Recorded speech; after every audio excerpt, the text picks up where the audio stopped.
பேசுதாரா எங்களுக்கும் உதவி பண்ணு. எங்க அம்மா எப்படி காப்பாத்து எங்களை வாய் பேச முடியாம காப்பாற்ற வர சொல்ல உங்களை வாங்கன்னு சொல்லு வாங்க சொல்லு வாங்க சொல்ல உங்களை சரி வாங்க நீங்க எங்க அப்பாவை அடக்கம்னா வாங்கன்னு கூப்பிடு. சஜன் பேசுறது கேக்கு வாங்கன்னு கூப்பிடு. ஒரு ஆளு தான் எங்க அம்மாவுக்கு அப்பா இல்ல.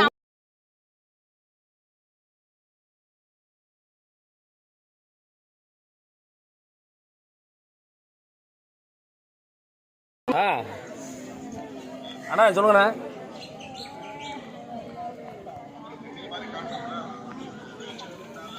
கொஞ்சம் எந்திரிங்க. அவனுக்கு வாய் பேச தெரியாது, அவ ஊமை. அந்த பையன் ஒரு நொண்டி. இவளுக்கு ஒரு கவர்மெண்ட் வேலை கொடுங்க, அந்த பிள்ளைங்களுக்கு 2 பேத்துக்கு நிதி உதவி கொடுங்க. நீங்க வாங்க வந்து தம்பியை நல்ல மாதிரி அடக்கம் பண்ணிட்டு அவனை என்கவுண்டர் போட்டு அவனை பிடிச்சிட்டு அதுக்கு பிறகுதான் இவனுக்கு நல்ல